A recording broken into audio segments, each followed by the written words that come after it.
नमस्कार, आप देख रहे हैं हमारा खास प्रोग्राम जनता मांगे जवाब और मैं हूं आपके साथ एसपी त्रिपाठी। जनता मांगे जवाब में आज बात मोदी के सामने कितने विपक्ष की और बात मोर्चे पर मोर्चे की, साथ ही राहुल गांधी को लेकर ममता की ललकार और विपक्ष में दरार की, जिसमें जंग लगना अभी से शुरू हो गई है। बीते दिनों सियासी हलकों में एक बात की खूब चर्चा रही कि मोदी के विरोध में विपक्ष से पीएम का चेहरा कौन होगा। कभी नाम नीतीश कुमार का तो कभी ममता बनर्जी का सामने आया, कभी राहुल गांधी, कभी अखिलेश यादव तो और कभी और कोई। लेकिन अब मोदी विरोधी ही एकजुटता से पलायन कर अलग अलग खेमों में बटे दिखाई दे रहे हैं। बिहार में नीतीश कुमार और दिल्ली में अरविंद केजरीवाल पहले से ही कांग्रेस से छिटके हुए हैं, तो वहीं अब संसद में हंगामे के साथ ही राहुल और अडानी पर मचे घमासान के बीच ममता बनर्जी और अखिलेश यादव ने अपना नया मोर्चा बना लिया है। दरअसल शुक्रवार को पश्चिम बंगाल की मुख्यमंत्री ममता बनर्जी और समाजवादी पार्टी के सुप्रीमो अखिलेश यादव ने बीजेपी और कांग्रेस दोनों से दूरी बनाने का फैसला किया।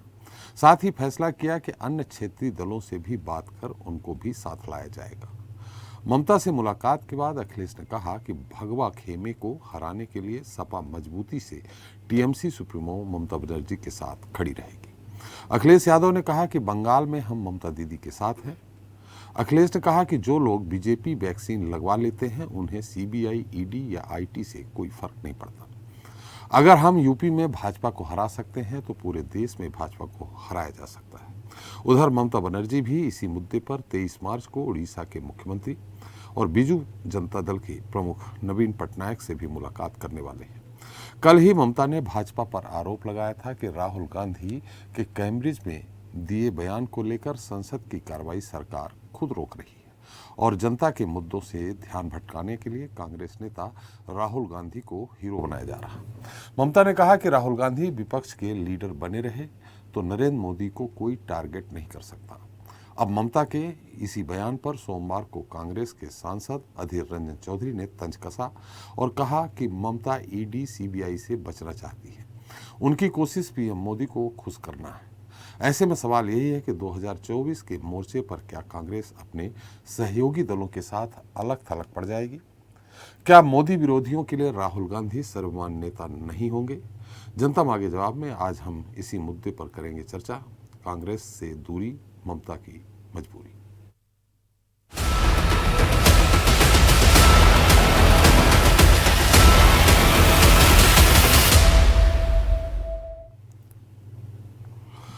तो देश की संसद में राहुल गांधी और अडानी को लेकर जमकर बवाल मचा हुआ है। ममता बनर्जी का आरोप है कि भाजपा अपने फायदे के लिए ऐसा कर रही है, जिससे अन्य विपक्षी दल जनता के मुद्दों को न उठा सके। वे राहुल गांधी को विपक्षी खेमे का हीरो बनाना चाहते हैं। टीएमसी के सांसद सुदीप बंदोपाध्याय ने यह भी कहा था कि कांग्रेस को यह नहीं माना जाना चाहिए कि वह विपक्ष की बिग बॉस है। उधर बीजेपी विरोधी कई नेताओं के यहाँ ईडी और सीबीआई की दबिश जारी है। पिछले दिनों देश के प्रमुख विपक्षी नेताओं ने प्रधानमंत्री के नाम पर पत्र लिखकर अपनी चिंता जाहिर की थी।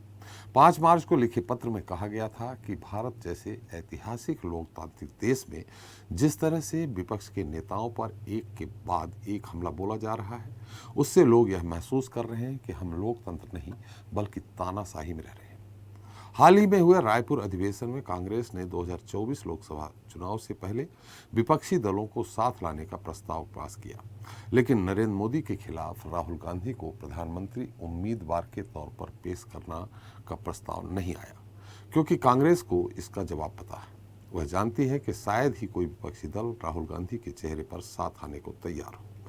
बात दक्षिण की करें तो केसीआर पिछले साल से ही 2024 के आम चुनाव से पहले समान विचारधारा वाले दलों को एकजुट करने की कोशिश में जुटे हैं। केसीआर ने पिछले साल अलग अलग राज्यों के दौरे कर वहां के नेताओं से मुलाकात की थी, जिनकी सक्रियता लगातार बरकरार है। बहरहाल अब चाहे ईडी सीबीआई की कार्रवाई के खिलाफ पत्र लिखने की बात हो या जेपीसी के मुद्दे पर संसद में और संसद के बाहर विरोध दर्ज कराने की, कहीं न कहीं विपक्ष में बिखराव दिख रहा है। चलिए इस मुद्दे पर हम चर्चा करते हैं, जिसके लिए हमारे साथ मौजूद हैं बीजेपी नेता गुलरेज शेख जी हैं, कांग्रेस नेता अशोक भुवनीवाला हैं, सपा प्रवक्ता विवेक पांडे जी हैं, टीएमसी नेता बादल देवनाथ जी हैं और स्वदेश न्यूज़ के managing editor RP Srivastava ji हैं। आप सभी का हमारे इस खास कार्यक्रम में बहुत बहुत स्वागत है। गुलरेज जी, मेरी आवाज़ आ रही है? जी आ रही है, आपको आ रही है? चलिए, आज तो अच्छा दिन है आपका बीजेपी के लिए कि भाई ममता जी ही ललकार रही हैं, सपा भी ललकार रहे हैं, तो विपक्ष एकजुट नहीं होगा, तो भारतीय जनता पार्टी के लिए खुशी का दिन है आज। भारतीय जनता पार्टी के लिए प्रतिदिन एक खुशी का दिन है, क्योंकि हमको एक दिन ईश्वर की तरफ से मिल रहा है कि जिसमें देश की थोड़ी आवाज आपकी धीमी आ रही है।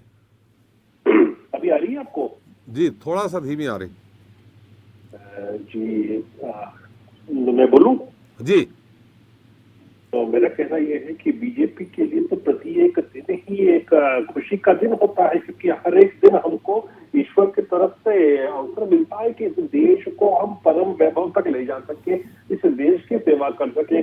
जहां तक विपक्ष की बात है, हमने भाजपा ने किसी को तोड़ने का काम नहीं किया, जोड़ने का काम किया है, और आपको नजर आ रहा है कि किस प्रकार से विपक्ष एक हो रहा है हमारी वजह से। आज जो ममता दीदी जो राग आलाप रही है, उसमें भी कोशिश कर रही है कि राहुल गांधी को बचाने का प्रयास किया जाए, तो ये लगातार चल रहा है। लेकिन इन्होंने एक चीज जरूर दर्शा दी कि इन लोगों के, इन दलों के नजदीक राष्ट्र हित और राष्ट्रीय स्वाभिमान का कोई विषय नहीं बनता, इनके लिए केवल दलगत राजनीति ही सर्वोपरि है।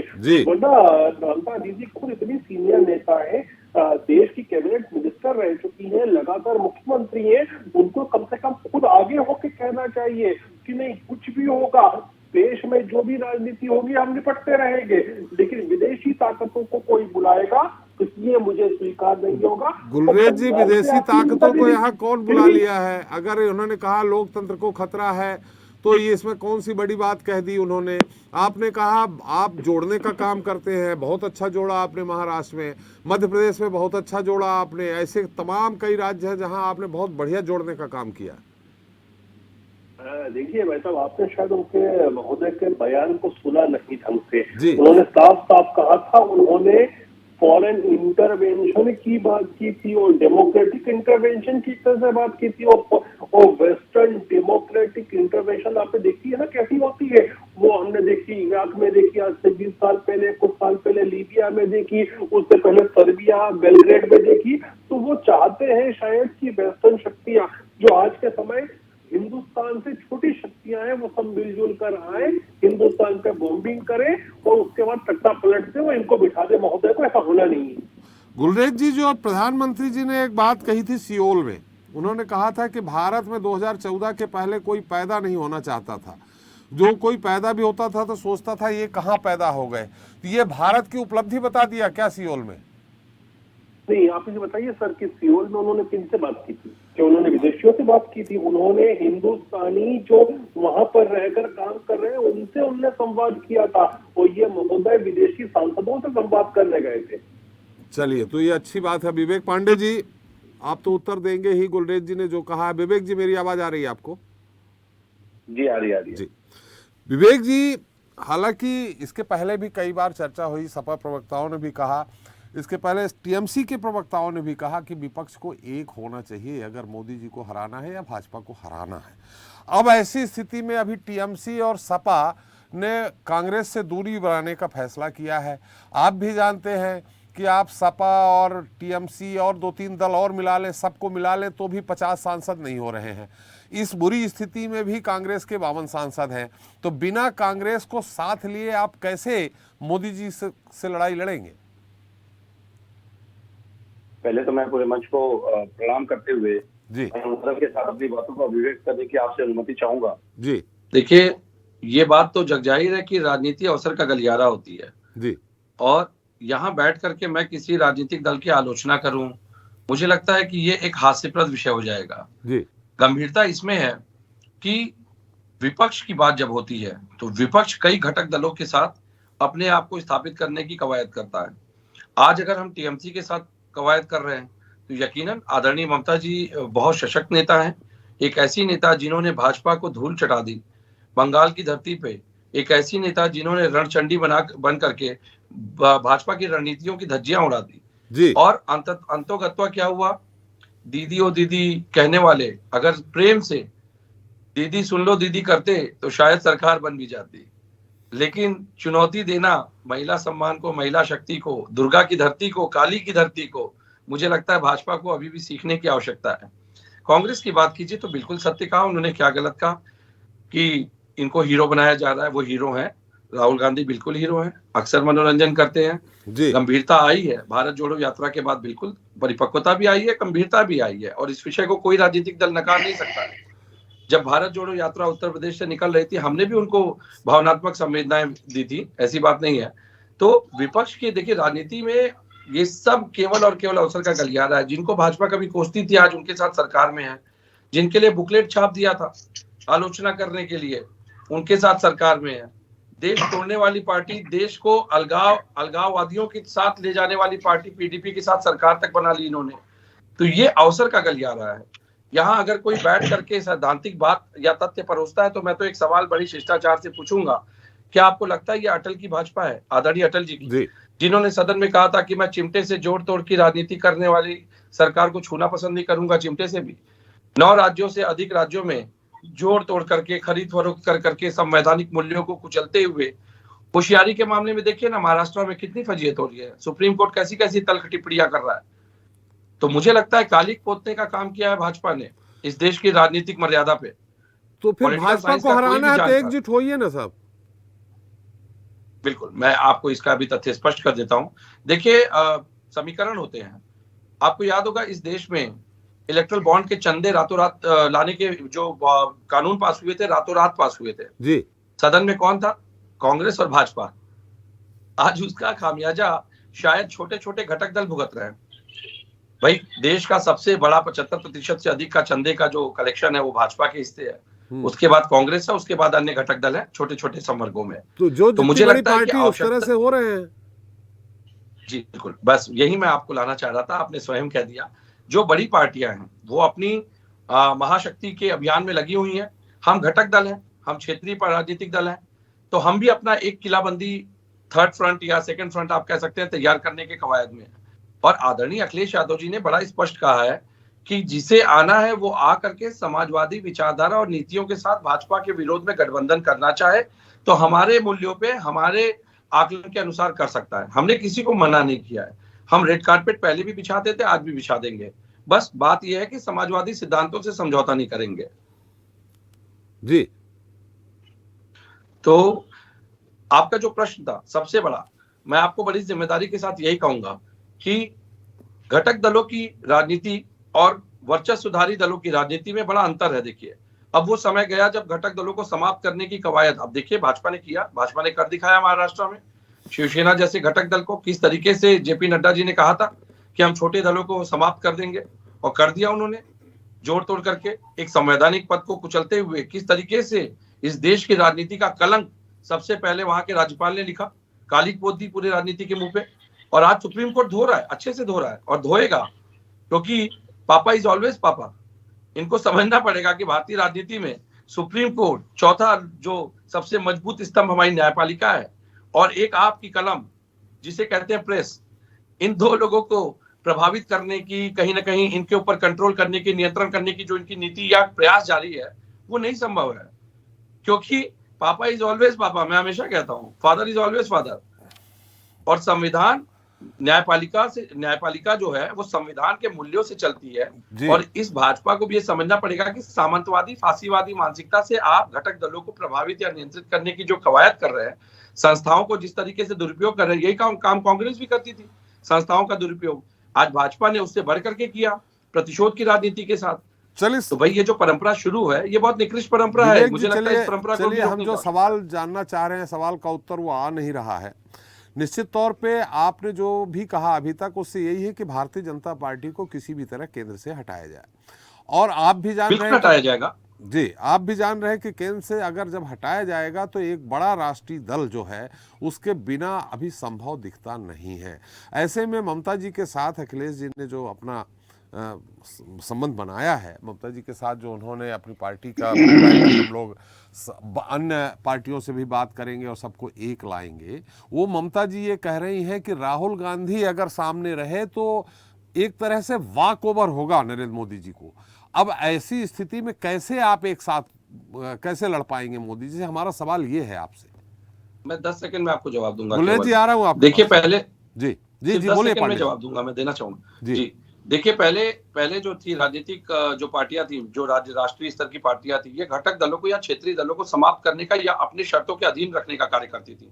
आज हमने सिर्फ एक तेवर और अपनी आंख दिखाई है, क्योंकि हम किसी के शर्तों पे जा करके उसके साथ समझौता नहीं करेंगे, राजनीतिक मनमानियां नहीं होने देंगे।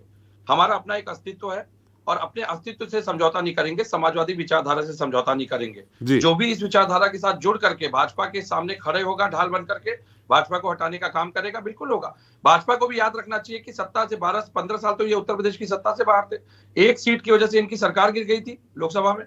तो ये सारी चीजें याद रखनी चाहिए। कभी भी जीत या वर्चस्व स्थायी नहीं होता है। परिवर्तन तो संसार का नियम है, गीता में लिखा है। हम तो गीता के आदर्शों को मानते हैं जी। चलिए हमारे साथ अशोक जी हैं। अशोक जी, मेरी आवाज आ रही है आपको? बिल्कुल आ रही है जी। अशोक जी, जैसा कि उम्मीद की जा रही थी, भारत जोड़ो यात्रा के दौरान सभी को आमंत्रण दिया गया था श्रीनगर पहुंचने का, सबने स्वागत भी किया था। यहाँ तक कि उत्तर प्रदेश में जब आप निकले थे तो समाजवादी पार्टी के कार्यकर्ता भी भारत जोड़ो यात्रा के दौरान थे।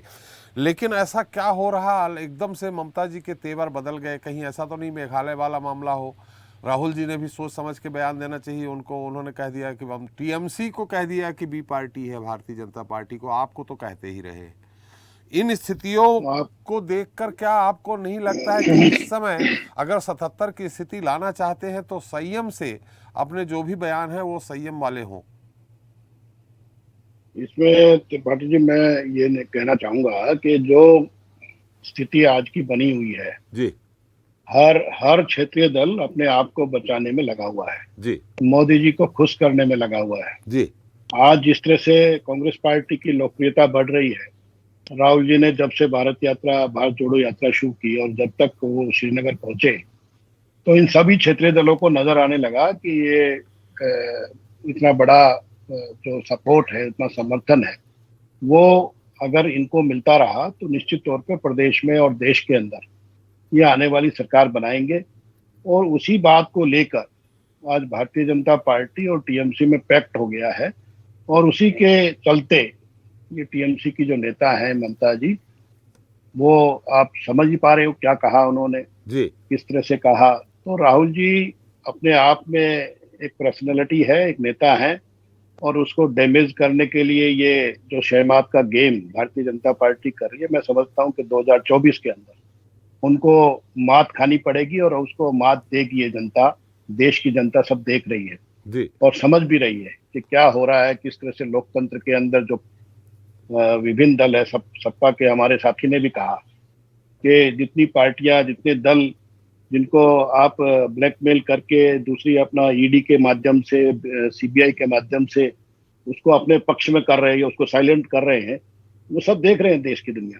और आपने ये भी देखा कि किस तरह से इन लोगों ने गोवा के अंदर, किस तरह से मध्य प्रदेश के अंदर और राजस्थान में भी प्रयास किया कि इनने किस तरह से सरकारें बनाई। मैं समझता हूँ लोकतंत्र की इससे बड़ी हत्या हो नहीं सकती है और आने वाला समय 2024 का समय आ रहा है, सब इनको सबक सिखाएगी। आम जनता, देश की जनता इनको बताएगी कि किस तरह से लोकतंत्र चलता है। यही मैं कहना चाहता हूँ। देखिए, एक तरफ 80 सीटें हैं उत्तर प्रदेश, 40-42 सीटें, माने सीधे सीधे 120-122 सीटें हो जाती हैं दो राज्यों को मिला के।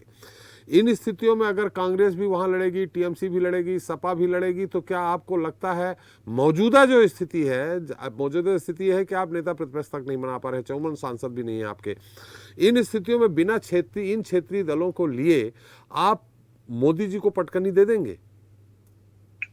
हमने कभी नहीं कहा कि हम किसी दल को नहीं लेंगे, हमारे द्वार सबके लिए खुले हैं। ये शुरू में ही राहुल जी ने, अभी हमारे जो राष्ट्रीय अध्यक्ष हैं, उन्होंने जो आम सभी दलों की, क्षेत्रीय दलों की मीटिंग बुलाई, उसमें जो लोग खुद किनारा कर रहे हैं, हम तो सबको आमंत्रित कर रहे हैं, सभी लोग आए और सबको मिलकर चलना है, सबको एक मिनिमम एजेंडा बन के काम किया। हमने पहले भी करके दिखाया, मनमोहन सिंह जी की सरकार में आपने देखा होगा कि कितने सारे दल थे और सबने मिलकर काम किया।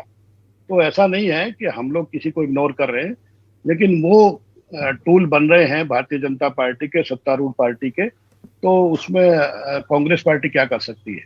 कांग्रेस पार्टी तो चाहती है सबको साथ लेकर चले और सबको साथ लेकर हम लोग काम करना चाहते हैं।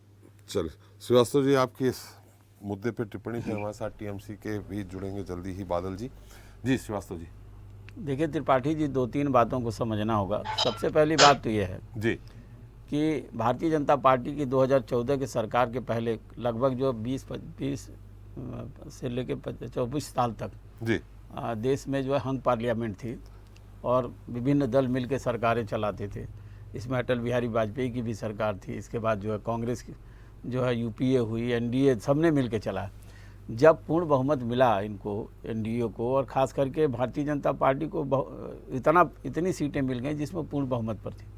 मेरा ये कहना है कि जो स्थितियां पहले निर्मित थी, अब जैसे मान लीजिए ये जो टेन्योर है लगभग 10 साल का, ये पूरा का पूरा जो है एक तरह से एक दल को पूरा बहुमत मिला और पूरी बहुमत की सरकार।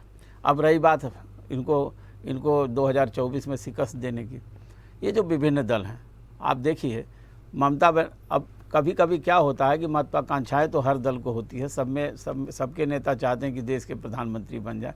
ये स्थितियां पहले भी थी, देवगौड़ा बने, इंद्र कुमार गुजराल जी बने, 77 में आपने देखा होगा कि उस समय भी जो है दो प्रधानमंत्री बने। मेरा सिर्फ ये कहना है कि जो एक तरह से जो पब्लिक है, पब्लिक परसेप्शन क्या है इन दलों को लेकर के, ये देखना होगा। अगर भारतीय जनता पार्टी जिस तरह से काम कर रही है और जो व्यवस्था उसकी है, उसका एक परसेप्शन देश की जनता पर, तो निश्चित रूप से हो सकता है इतिहास फिर मतलब यही परिणाम रहे। लेकिन दूसरी तरफ जो है, जैसे ममता बनर्जी और अखिलेश यादव को एक साथ मिलकर चुनाव लड़ने वाली बात जो है उत्तर प्रदेश में है, तो इन दोनों राज्यों में सब मिलाकर के लगभग जो है 120-22 सीटें आती हैं। निश्चित रूप से अगर ये दल कुछ अच्छा कर जाते हैं तो ऐसी स्थिति में ज़रूर रहेंगे आने वाले चुनाव में। अगर भारतीय जनता पार्टी की सीटें कम होती हैं या बहुमत से दूर रहती है, तो ये सारे दल अपनी अपनी जो है नेता इनके ज़रूर जो है केंद्र की राजनीति में अपनी ताल ठोंकेंगे। लेकिन सबसे बड़ा सवाल है जो आप बता रहे हैं कि एक जो है आने वाले समय में अगर सारे दल एकजुट होकर के चुनाव लड़ते हैं तो मोदी जी को चुनौती दे सकते हैं। मोदी जी एक ऐसा चेहरा है आज प्रधानमंत्री जी, जो पूरी पार्टी को, आपने देखा होगा संसद में उन्होंने बोला कि हम अकेले ही सब पर भारी हैं। तो मेरा ये कहना है कि वो भारी हैं तो उनका सामना ये दल कैसे करेंगे, और इसके लिए सबको एकजुट होना पड़ेगा। लेकिन अगर ऐसा होता है, सारे दल अलग अलग अपने समीकरण के हिसाब से चुनाव लड़ते हैं, तो जगह जगह जो है उनको भारतीय जनता पार्टी को अलग ढंग से चुनौती पेश करेंगे। जैसे पश्चिम बंगाल में आपने देखा होगा, वहाँ पर जो ममता बनर्जी ने जिस समय चुनाव लड़ रही थी, उसमें कांग्रेस भी अलग, कांग्रेस और वाम दल मिलकर चुनाव लड़ रहे थे, लेकिन ममता बनर्जी ने अकेले ही वहाँ पर सरकार बना डाला। उसी तरह से आप उत्तर प्रदेश में देखिए, अखिलेश यादव खुद चुनाव लड़े, पिछला विधानसभा चुनाव लड़े, सीटें बढ़ी उनकी, काफ़ी अच्छा वोट परसेंटेज था। मैंने अभी देखा लगभग जो वोट करीब 22%, 28% हुआ करता था, वो 36% वोट हो गया। तो कहीं न कहीं अखिलेश यादव को लगता है कि हम अगर सीधे सामना करेंगे तो हमारी सीटें बढ़ जाएंगी। आप 2008 में देखा होगा कि उत्तर प्रदेश में यदि भारतीय जनता पार्टी की सीटें कम होती हैं तो निश्चित रूप से उनके लिए परेशानी खड़ी होगी। 2008 में आपने देखा होगा कि कांग्रेस को जब कांग्रेस का लगभग वहाँ खाता नहीं खुल रहा था या बहुत बुरी स्थिति में थी, तो भी 21 सांसद जीत के गए थे, जिसके वजह से यूपीए 2 की सरकार बनी। तो उत्तर प्रदेश और बंगाल एक ऐसा राज्य है जहाँ पर यदि भारतीय जनता पार्टी को भारी नुकसान होता है, जहाँ पर कि नुकसान नहीं है। उत्तर प्रदेश में आज भी भाजपा के सबसे ज़्यादा सांसद हैं और एक तरह से 65 या के आसपास हैं। तो ऐसे सांसदों की संख्या अगर इनकी घटती है तो भारतीय जनता पार्टी के लिए परेशानी खड़ी होगी। शायद ये भी एक वजह हो सकती है कि ये दोनों दल आपस में मिल करके चुनाव लड़ करके भारतीय जनता पार्टी को चुनौती पेश करने की कोशिश करें। लेकिन आप बिल्कुल सही कह रहे हैं कि जब तक सारे दल मिलेंगे नहीं, सारे लोगों की एक रणनीति नहीं होगी, तब तक आने वाले चुनाव में हमें लगता है कि भारतीय जनता पार्टी और उनके जो भी घटक दल हैं, अभी आजकल तो कम हो गए हैं घटक दल, टूट के मिल जाते हैं। तो मेरा ये कहना है कि चुनौती पेश करना बड़ा कठिन काम होगा। हमारे साथ बादल देवनाथ जी हैं। बादल जी, आपको मेरी आवाज़ आ रही है? आपका स्वागत है बहुत बहुत हमारे इस खास कार्यक्रम जनता मांगे जवाब में। मेरी आवाज आ रही बादल साहब आपको? हाँ बिल्कुल आ रहा है जी।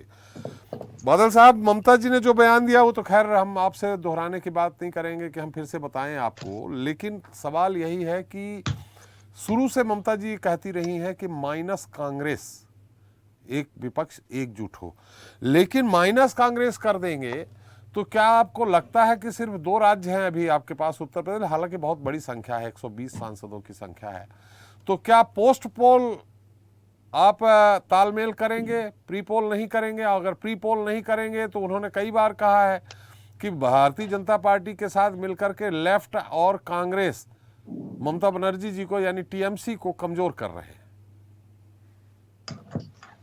ये तो पार्टी का पॉलिसी है जी। दीदी ने डिक्लेयर किया पार्टी अकेला 2024 में लड़ाई करेगी, ये तो पार्टी का डिसीजन है, मेरा डिसीजन है, सब मिलके डिसीजन लिया। दीदी तो पार्टी के चेयरमैन प्रेसिडेंट सब दीदी को मानते हैं, हम सब दीदी को, ये दीदी हमारे लिए एक आइडियोलॉजी है जी। तो बंगाल के लोग, पूरे बंगाली समाज, पूरे विश्व में बंगाली जितना है सब दीदी को मानते हैं, ये हम सब जानते हैं और देश के लोग भी मानते हैं, मोदी जी खुद भी मानते हैं। लेकिन भाजपा का जो अभी जो नया पॉलिसी हुआ, राहुल गांधी को आगे लेके आओ जी। राहुल गांधी जितना आगे रहेगा तो भाजपा को सुविधा होगा, ये तो हम सब समझ गए, क्योंकि राहुल गांधी बाहर जाके मीटिंग सभा कर सकते हैं देश के बाहर जाके, लेकिन ममता बनर्जी को जब बाहर से कोई इनविटेशन आता है तो वो क्या करते हैं, ये लोग परमिशन नहीं देता है,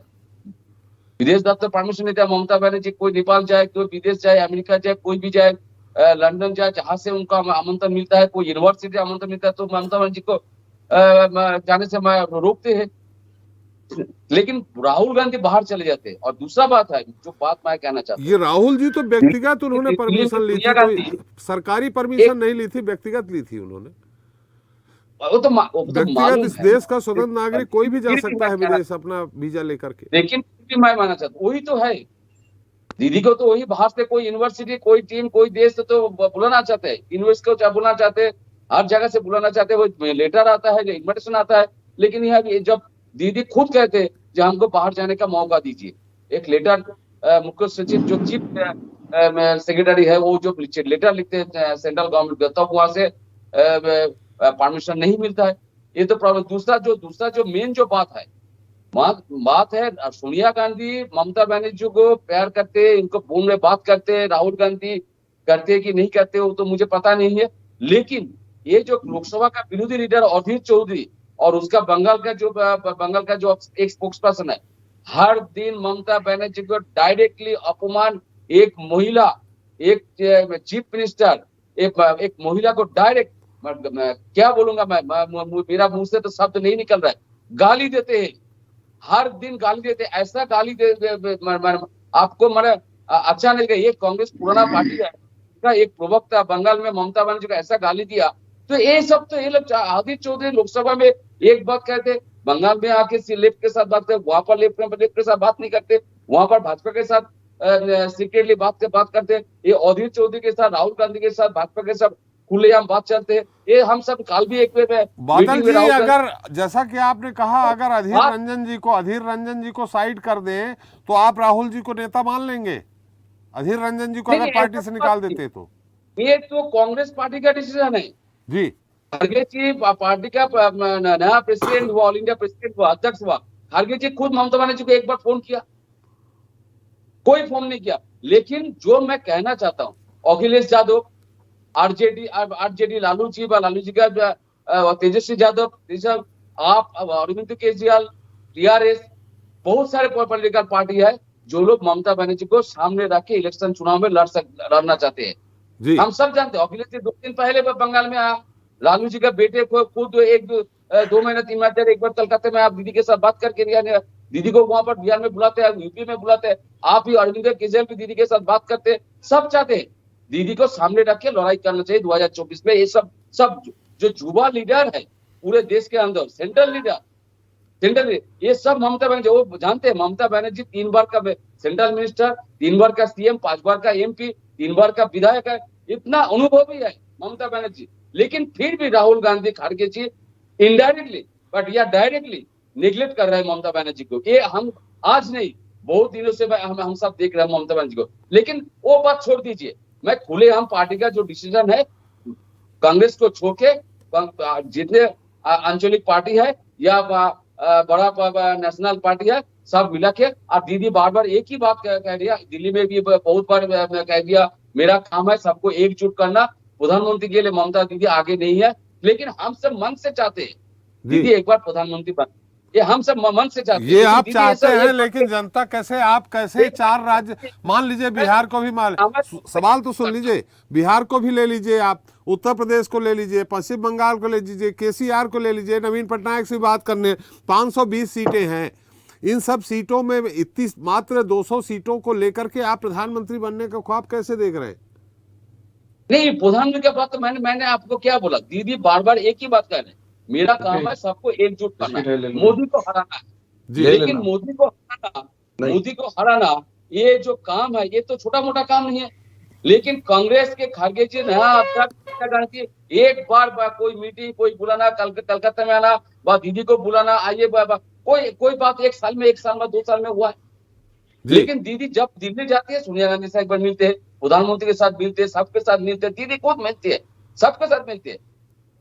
लेकिन दीदी के बारे में दीदी को बदनाम करो, बंगाली को बदनाम करो, बंगाली समाज कृष्टि कल्चर संस्कृति को बार बार बदनाम भाजपा जो कर रहा है कांग्रेस वही कर रहा है। आज से नहीं, 1947 से आज तक कांग्रेस ने क्या किया?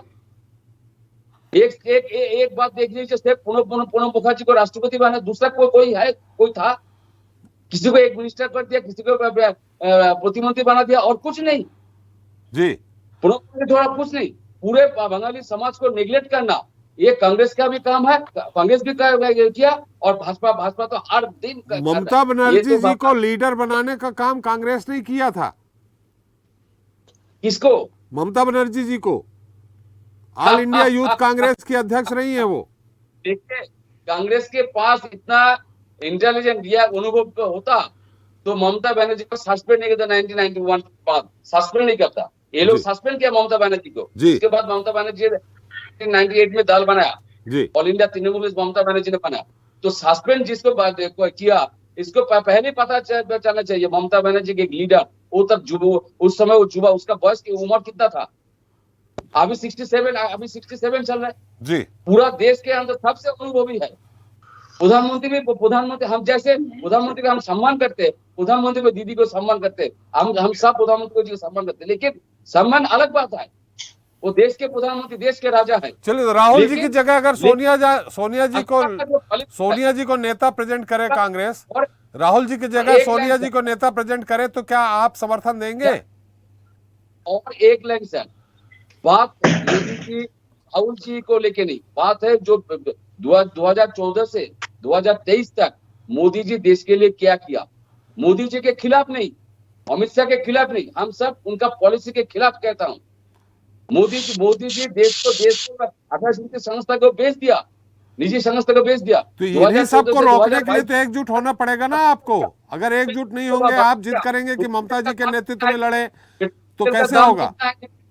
नहीं, मैं जो कह रहा हूँ आपको, पेट्रोल डीजल में देखिए महंगे कितना दाम हुआ, रसोई गैस का दाम देखिए, जनधन प्रकल्प पूरा देश के जनधन प्रकल्प अकाउंट खोलो, उसके बाद नोटबंदी हो गया।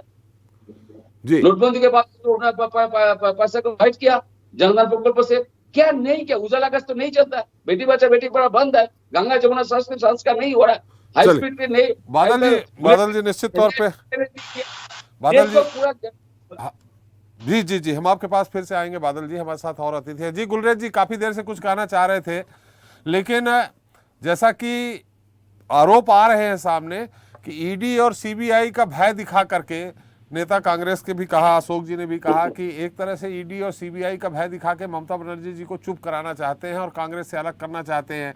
राहुल जी को उन्होंने कहा ही है, बादल जी ने, कि राहुल जी को परमिशन देते हैं लेकिन ममता जी की परमिशन रोक देते हैं आप।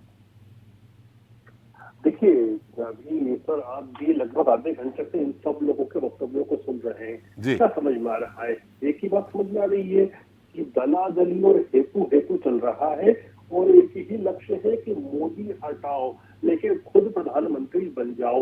ये लक्ष्य जो है ना, ये राहुल गांधी में भी है, उतना ही ये ममता बनर्जी में भी है। ममता जी के बादल जी जो बैठे हैं वो तो स्पष्ट बोलते हैं कि वो चाहते हैं कि ममता दीदी जो है तो प्रधानमंत्री बन जाए। तो प्रधानमंत्री की कुर्सी को म्यूजिकल चेयर बनाने की कोशिश करना, ये एक लक्ष्य है। बीजेपी को हटाना, ये दूसरा लक्ष्य है। खुद प्रधानमंत्री बन जाना, ये तीसरा लक्ष्य है। और इसी के बीच में सब चक्कर चल रहा है। अभी हम समाजवादी पार्टी के नेता को सुन रहे थे, वो खूब उन्होंने कांग्रेस को भी टारगेट किया, सब कुछ किया। और लेकिन ये वही समाजवादी पार्टी है जो कुछ समय पहले, आज से 6 साल पहले कह रही थी यूपी के 2 लड़के, यूपी को ये सांप पसंद है, और अब इन्होंने एकदम से यू टर्न ले लिया। तो ये सब राष्ट्र के लिए राजनीति नहीं करते हैं, हेतु की राजनीति है। और हेतु की राजनीति ने हिंदुस्तान का बहुत नुकसान किया है। इसलिए अब देश की जनता भी इनको इनकी औकात बता रही है कि आपको हम नेता विपक्ष भी नहीं बनने देंगे। आप देखिए, लगातार दूसरा चुनाव हो चुका है, लेकिन लीडर ऑफ ऑपोजिशन सब जनता नहीं बनने दे रही, और वो ये उसके बाद बातें करते हैं। तो इनके पास जनता का कितना विश्वास है, ये साफ साफ नजर आता है। बाकी तो सब राजनीति है, मजा लो, इसके अलावा कुछ भी नहीं। लेकिन ईडी सीबीआई का तो भय दिखाते हैं आप लोग। आप बता दीजिए कितने भाजपाई लीडरों के यहाँ छापा पड़ा है। अखिलेश जी ने कहा कि जो ईडी सीबीआई, जो बीजेपी की वैक्सीन लगवा लेता है उसके यहाँ ईडी सीबीआई का असर नहीं होता। तो एक बात बताए मुझको आप जी। इतने तीखे सवाल प्रतिदिन संध्या में 1-1.25 घंटे तक पूछते हैं, क्या आप डर के घर जाते हैं कि आपके घर पे ईडी आएगी या सीबीआई आएगी या आईटी आएगी? नहीं। क्यों नहीं? क्योंकि आप भ्रष्टाचारी नहीं है। जिसको भ्रष्टाचार किया है उसको तो ये इंजेक्शन ईडी सीबीआई का लगना ही चाहिए। जी, भाजपा के पूरे देश में भाजपा का एक भी नेता भ्रष्टाचारी नहीं है। सब साफ है। बड़ा स्पष्ट मत है सर मेरा, इतनी बड़ी पार्टी है, हर प्रकार के लोग होते हैं बीजेपी में भी, लेकिन केंद्र की इतनी बड़ी चेकिंग है, मतलब वो दृष्टि जो केंद्रित कर रखी है केंद्र ने हर एक मिनिस्टर के ऊपर, चाहे वो केंद्रीय मंत्री हो या राज्य का मंत्री हो, क्यों हिम्मत नहीं कर सकता? जी, हिम्मत नहीं कर सकता करने की। चलिए, इसीलिए भी हिम्मत नहीं कर सकता। इसीलिए भाजपा के लोग कहीं भी भ्रष्टाचार, मोदी जी को या अमित शाह जी को भाजपा के लोगों में भ्रष्टाचार दिख ही नहीं रहा, हिम्मत ही नहीं कर रहा। मोदी जी और अमित शाह जी इतनी पैनी नजर रखते हैं हर एक मंत्री पर कि वो भ्रष्टाचार कर नहीं सकता चाह कर भी। जी, चलिए विनोद जी, भाई इतनी पैनी नजर है कि भ्रष्टाचार कर ही नहीं सकते हैं, इतना सख्त लौह कवच अनुशासन है बीजेपी का। विनोद जी, मेरी आवाज आ रही? नहीं डाल रहे हैं। कर्नाटका के सीएम को ही, येदियुरप्पा को अंदर क्यों नहीं डाल रहे? उसमें ईडी क्यों नहीं हो रही है? जी जी जी, बहुत सारे उदाहरण हैं। असम के मुख्यमंत्री भी हैं, अभी सामने असम के मुख्यमंत्री भी हैं, शुभेंदु अधिकारी जी हैं। ईडी को छापा पड़ा था, फिर बंद हो गया, सीबीआई जब बीजेपी में आ गए। खैर विनोद जी, विवेक जी मेरी आवाज आ रही है आपको?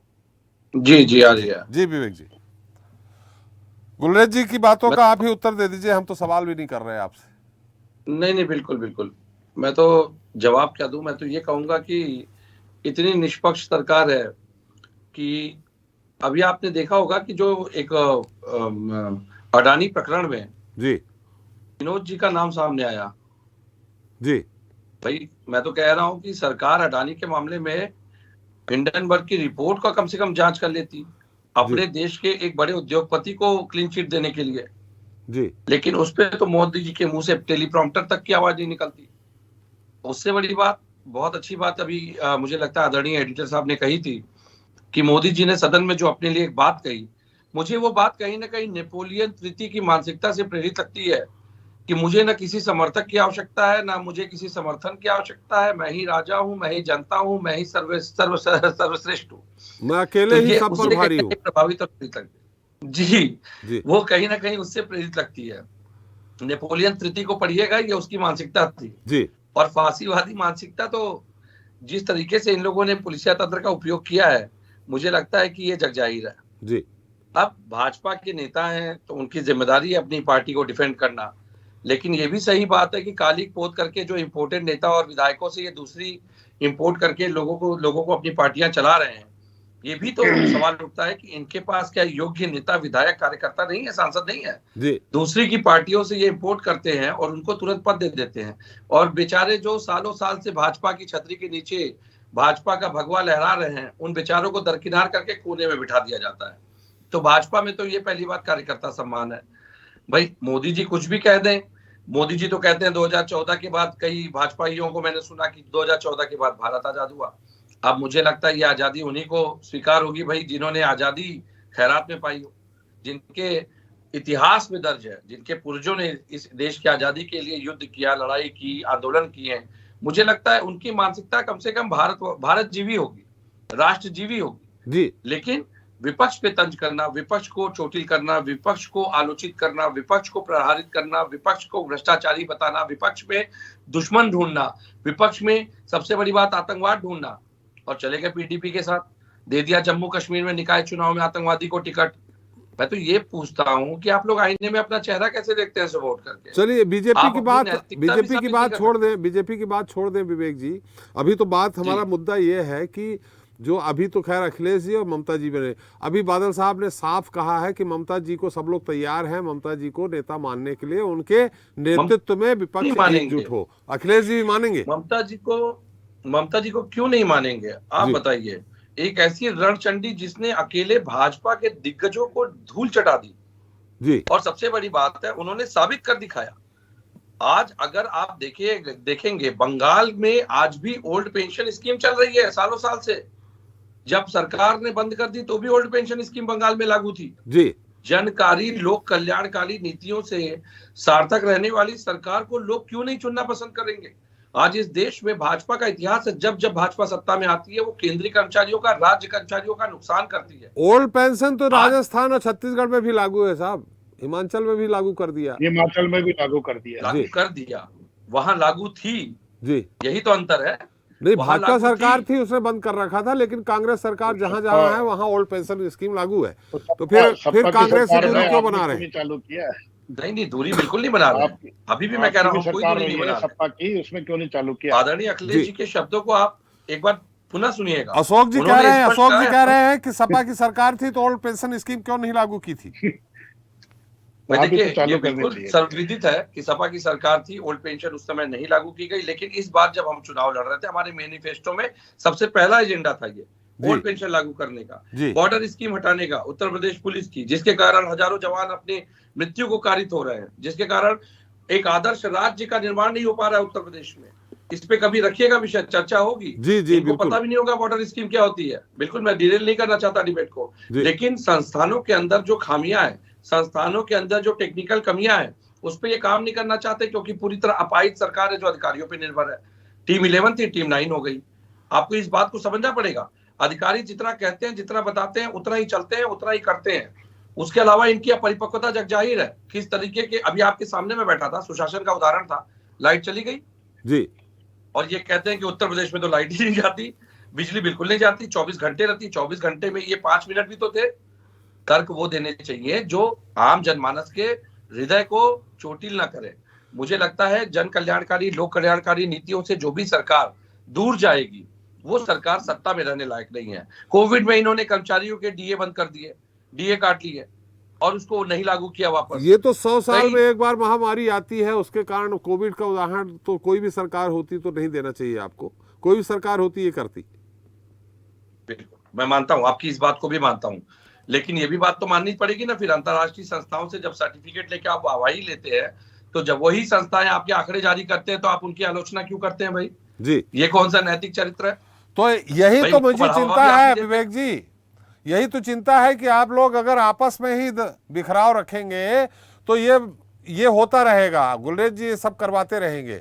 जी, हमारे साथ बादल अशोक जी हैं। अशोक जी अपनी बात कहें, लेकिन मुझे तो लगता है जैसा कि साफ साफ बादल जी ने कहा है कि ममता जी को नेतृत्व दे दे, राहुल जी को मान लें। अगर मोदी जी को हटाना है तो राहुल जी बोल दे ठीक है, ममता जी वरिष्ठ भी हैं, हम उनके बिना कांग्रेस कुछ भी संभव नहीं है। मेरा ये कहना है विपक्ष को एकजुट होकर कांग्रेस के साथ खड़ा होना पड़ेगा, तभी सारी चीजें पॉसिबिलिटीज है। आज इतनी सारी खामियां हैं इस सरकार में जी इन 10 वर्षों में पूरे देश के अंदर हाहाकार मच गया, हर विभाग में परेशानी है, हर विभाग के अंदर दिखते हैं। आप इन सारी चीजों को अगर कंसोलिडेट करोगे तो एक ही विकल्प बनकर सामने आएगा, आपको कांग्रेस पार्टी और कांग्रेस पार्टी के साथ मिलकर कॉमन मिनिमम एजेंडा बनाकर इस काम को आगे किया जा सकता है। मैं सभी दलों से अभी आपके माध्यम से दोबारा से अपील करना चाहता हूं कि सारे मिलकर हम लोग आने वाला 2024 का चुनाव लड़ें, ताकि इस सरकार को उखाड़ फेंका जा सके। आपने तो मेरा बहुत नहीं। बढ़िया अपील की। निश्चित तौर पे विपक्ष को एक होना चाहिए, लेकिन क्या मेघालय में अगर राहुल जी बोल देंगे कि यहाँ टीएमसी भी पार्टी लड़ रही है बीजेपी की, तो ऐसी स्थिति में कौन आपके साथ आएगा? आप पार्टी नहीं, को कह ऐसा रहे हैं, आप पार्टी को आपने कहा हम सबको आमंत्रण दिए थे भारत जोड़ो यात्रा के दौरान, लेकिन आप पार्टी को आपने अभी भी आमंत्रण नहीं दिया था। अभी भी खड़गे साहब ने जब मीटिंग बुलाई है सर्वदलीय बैठक, उसमें जी सबको आमंत्रित किया। जी अभी टीएमसी के नेता कह रहे थे कि उनको फोन नहीं गया। मैं कह रहा हूं कि टीएमसी के नेता को भी फोन गया था उस मीटिंग का। अभी 3 दिन पहले तो हुई है मीटिंग। जी तो आप ऐसा नहीं कह सकते हैं कि सभी को आमंत्रित किया गया था और सभी को जो जिसकी इच्छा थी नहीं आया, तो या भारतीय जनता पार्टी का उनके ऊपर प्रेशर होगा, ईडी का कोई प्रेशर होगा, इसलिए वो लोग नहीं आए। जी अदरवाइज आपको ये बता दें कि कांग्रेस पार्टी की तरफ से सबको निमंत्रण गया था और सभी को बुलाया गया था, तभी कोई बात आगे बढ़नी थी। अगर मोदी जी से इसलिए लड़ाई लड़ना है तो कांग्रेस को बड़ा दिल करके बोल देना चाहिए ना कि ममता जी ठीक है, आपके नेतृत्व में लड़ेंगे, बाद में देखेंगे, पहले तो हराएं मोदी जी को। ये बड़ा बड़ा दिल नेतृत्व की तो बात ही नहीं है। जी पहला तो अपन सब इकट्ठे होकर फिर चुनाव लड़े, फिर जब नंबर आएंगे तब डिसाइड होगा नेता तो कौन नेता होगा। ये तो कोई बात ही नहीं है कि राहुल जी के नेतृत्व में चुनाव हो रहा है, खड़गे साहब के नेतृत्व में चुनाव हो रहा है, या ममता जी के नेतृत्व में हो रहा है, या सपा के अध्यक्ष के नेतृत्व में हो रहा है। ये किसी के नेतृत्व में नहीं, कांग्रेस की अगुवाई में, एक दल की अगुवाई में इलेक्शन करें, ताकि सारे दल मिलकर इस भ्रष्टाचारी सरकार को, मैं कहूंगा कि सारे देश का जो विनाश करने में लगी हुई पार्टी, उसके खिलाफ एक मुहिम चलानी है, मोदी हटाना है। तो ये सब तभी संभव है जब हम सब मिलकर चुनाव लड़ेंगे। लेकिन ये तो कह रही, ममता जी कह रही हैं कि जानबूझ के राहुल जी को सामने कर रहे हैं, हीरो बना रहे हैं, और हीरो बनाने से बीजेपी को फायदा होगा सीधे सीधे, यानी बीजेपी उनके नेतृत्व में लड़ेंगे तो उनको वाक ओवर एक तरह मोदी को हो जाएगा। राहुल जी तो हीरो हैं, हीरो रहेंगे जी। और राहुल जी ने जो ये यात्रा करके दिखाई है 4000 किलोमीटर की, इस यात्रा में उन्होंने बता दिया कि वो लीडर हैं, हीरो है जी और इस देश के आने वाले हीरो हैं। ऐसा कुछ नहीं है कि ममता जी के कहने से या मोदी जी के कहने से हीरो बन रहे हैं। आम जनता उनको पसंद कर रही है, हर वर्ग का आदमी उसको पसंद कर रहा है। आज उनकी बात को गंभीरता से सुना जाता है, उनकी बात को हर आदमी गंभीरता से लेता है। आज मीडिया में कोई दिखा नहीं रहा था, मीडिया में आप सब रोज दिखा रहे हो राहुल जी को। जी क्यों दिखा रहे हो? क्योंकि वो एक नेता है, परिपक्व नेता है और हर मुद्दे को संजीदा से उठाते हैं, संवेदनशीलता से उठाते हैं, और इसीलिए हर दल को परेशानी हो रही है। नेता अगर कोई है इस देश में तो राहुल गांधी है, आने वाला भविष्य राहुल गांधी का है। चलिए, हरियाणा में सरकार बनाने जा रहे हैं आप? निश्चित तौर पे हरियाणा में बहुत बड़ी संख्या में हमारे विधायक चुनकर आने वाले हैं और बहुत बड़ी बहुमत से हम सरकार बनाएंगे। चलिए बादल जी, हम सवाल इसके पहले भी किया था, आप मेरा सवाल नहीं सुन पाए थे।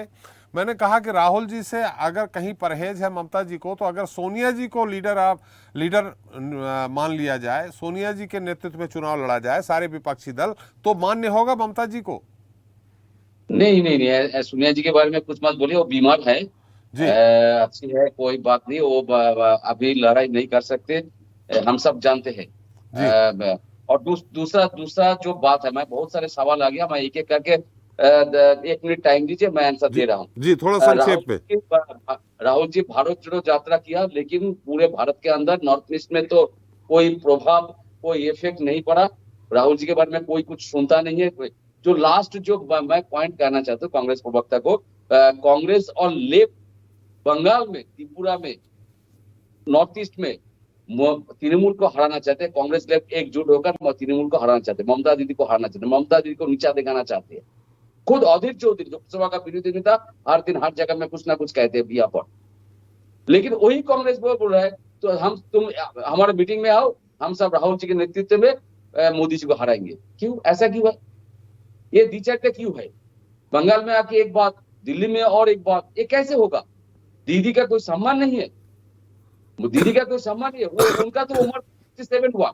तीसरा जो बात है, देखिए मोदी जी का जो पॉलिसी के बारे में मैं बार बार कह रहा हूँ, ये जो सीबीआई ईडी का बात कांग्रेस प्रवक्ता बोले, सीबीआई डिस्ट्रिक्ट आपके खिलाफ, सपा के घर, आरजेडी के घर में, तृणमूल के घर में, कांग्रेस के घर में कब जागे? कांग्रेस के घर में नहीं जा रहा है। राहुल जी लीडर, राहुल जी को हीरो बनाओ, राहुल जी हीरो होगा, मोदी जी को सुविधा होगा। यही तो पॉलिसी चल रहा है। हम सब पहले समझा नहीं, अभी समझ रहे, देख रहा हूँ क्या कर रहा है। और एक बात है, जो सीबीआई ईडी के बाद जो आपने किया, जो घोटाला के बारे में कांग्रेस प्रवक्ता को जो आपने पूछा, मैं उस बारे में 2-4 लाइन मैंने कहना चाहता हूँ। गुजरात में हर दिन, कुछ दिन पहले लाखों करोड़ रुपया का ड्रग्स मिला। कैसे मिला?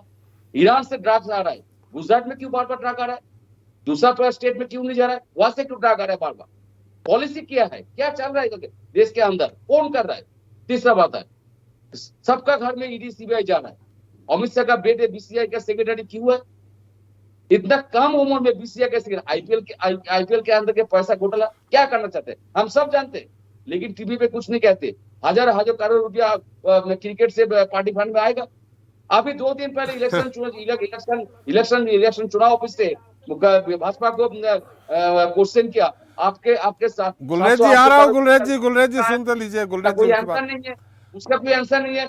2014 से 2022 तक 5 लाख पर किसान आत्महत्या किया। कोरोना के जो बात आपने किया, 100 साल के बाद बार बार कोरोना आते, लेकिन 18 दिन में कोरोना जीत जाएंगे। बादल जी गुलरेज जी कुछ कह रहे हैं। बादल जी गुलरेज जी कुछ कह रहे हैं, सुन लीजिए। बादल जी बात सुन लीजिए। वो सवाल कर रहे हैं गुलरेज जी। देखिए वैसा गरजने वाले बादल जो है ना, वो बरसते नहीं है। तो जो ये आप अपनी टू द पॉइंट बात करिए। मैं बिल्कुल यही कह रहा हूँ कि या तो आप तथ्य आधारित बातें करें और सामने कुछ प्रमाण रखें, वरना फिजूल की मुजोरी मत करें। जो बादल साहब कर रहे हैं, मुजोरी करने के अलावा कुछ भी नहीं कर रहे हैं। नहीं, आप क्या चाहते हैं कि कैसे, किस तरह वो प्रस्ताव? अभी जो आक्षेप लगा रहे हैं भाजपा के नेताओं के ऊपर, उनके परिवार के ऊपर, तो आपके पास है, तथ्य रखे ना। मेरा बात बोलने दीजिए ना सर। चलिए गुलरेज जी बादल जी, गुलरेज जी एक मिनट, चलिए रख रहे हैं। गुलरेज जी रुकिए। गुलरेज जी बादल जी रख रहे हैं अपनी बात। जी बादल जी। मेरा दो चार लाइन सर जी। आसाम में, महाराष्ट्र से 40 विधायक आसाम में 8 दिन 10 दिन यहाँ पर रहा। आसाम में लाखों करोड़ रुपये खर्च, एक सरकार गिराने के लिए 2000 करोड़। एक मुख्यमंत्री सीएम कर्नाटक के सीएम, वही स्टेट का सीएम मैंने 2000 करोड़। दिल्ली में आपको गिराने के लिए 20 करोड़ रुपया, 5 विधायक को 20 करोड़ रुपया। बंगाल में, झारखंड में कुछ दिन लाखों का करोड़ रुपया मिला। वहाँ पर झारखंड का सरकार गिराने के लिए करोड़ रुपया। सीबीआई ईडी भाजपा के घर में कब जाएगी? मैं यही कहना चाहता हूँ। सारे विरोधी चोर है, तुम अकेला साथ पूरे देश को बर्बाद करने के बाद टीआरएस के लिए गोविंदा जी वोट में चोर है, आरजेडी चोर है, अखिलेश के घर में सब चोर है, तृणमूल के घर में। चलिए बादल जी गुलरेज जी, उनको बर्खास्त कर दिया गया पार्टी से बर्खास्त कर।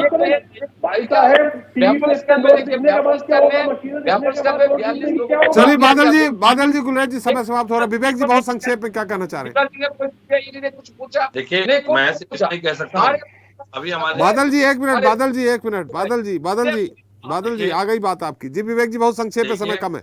देखिए हमारे भाजपा के नेता ने एक बहुत अच्छी बात कही, गरजने वाले बादल बरसते नहीं जी। लेकिन इन्हें ध्यान रखना चाहिए, गरजने वाले बादल जब बिजलियां गिराते हैं, संभलने का मौका भी नहीं मिलता। चलिए आपकी बात आ गई। इसी अहंकार से भाजपा को मैं एक बात बता दूंगा जाते जाते कि हम गोरिल्ला वॉर कर रहे हैं। कांग्रेस हो सकता है सामने से लड़ रही हो, लेकिन हम गोरिल्ला वॉर कर रहे हैं भाजपा के खिलाफ। चलिए गुलरेज जी श्रीवास्तव जी, ज्यादा असर आपको दिखाई देगा। श्रीवास्तव जी आपके इस पूरे मुद्दे पे एक सारांश जो होता है, पूरी टिप्पणी। सारे दलों को इकट्ठा होकर के ही भारतीय जनता पार्टी का सामना करना पड़ेगा। आने वाले समय में चाहे आपस में जितना भी खींचतान करें, हमें लगता है कि आप अगर 77 में जाएंगे, 77 के चुनाव में, तो ये सारे विभिन्न दल जो थे अलग अलग थे, सबकी विचारधारा अलग थी, लेकिन इंदिरा गांधी उस समय नारा था इंदिरा हटाओ देश बचाओ। अगर उस तर्ज पर ये लोग इकट्ठा हो जाए तो बात समझ में आती है। लेकिन हमें जहाँ तक ये लगता है कि आने वाले समय में जिस तरह का आंतरिक मतभेद है इन दलों में, अगर ये चलता रहा तो 2024 का जो चुनाव है और जिसका उसमें जिस तरह से उनको भारतीय जनता पार्टी को हराने की बात और दम भरने की बात कर रहे हैं, हमें लगता है कि शायद ये मुश्किल होगा। फिलहाल अभी देखना, अभी राजनीति कब कैसा वो करती है, ऊँट किस करवट बैठता है, देखने वाली बात होगी। लेकिन फ़िलहाल अभी 2024 में काफ़ी समय है और इस दौरान इन दलों को अगर लगता होगा कि देश से जो है भारतीय जनता पार्टी की सरकार को हटाना है तो निश्चित रूप से एक होने की कोशिश करेंगे, करनी चाहिए। चलिए, समय भी हमारा हो गया। बहुत बहुत धन्यवाद श्रीवास्तव जी आपका, गुलरेज जी आपका, अशोक जी आपका, बादल जी आपका और विवेक जी आपका हमारे साथ चर्चा में शरीक होने के लिए और अपना अमूल्य समय देने के लिए। तो आज जनता मांगे जवाब में हमने बात की विपक्ष के गठजोड़ में गठान की। नीतीश कुमार, अरविंद केजरीवाल और अब ममता एवं अखिलेश। साफ है कि विपक्ष में दरार है। मोदी विरोधी एकजुट नहीं हो पा रहे हैं। सवाल ये भी है कि क्या कांग्रेस से दूरी ममता के लिए जरूरी है या कोई मजबूरी है, क्योंकि सत्ता पक्ष जिस तरह से राहुल गांधी पर हमलावर है, ऐसे में वो नहीं चाहेगा कि अन्य दल कांग्रेस के साथ हो। अब यदि विपक्षी दलों में ही एक दूसरे की ललकार होगी तो भला मोदी से मुकाबला कैसे? केवल मोदी विरोध से ही बात नहीं बनेगी, बल्कि मोदी विरोधियों को अपने राजनीतिक स्वार्थों को भी बलि देते हुए और शायद तभी एक हो सकता है। तो जनता मांगे जवाब में इतना ही। नमस्कार।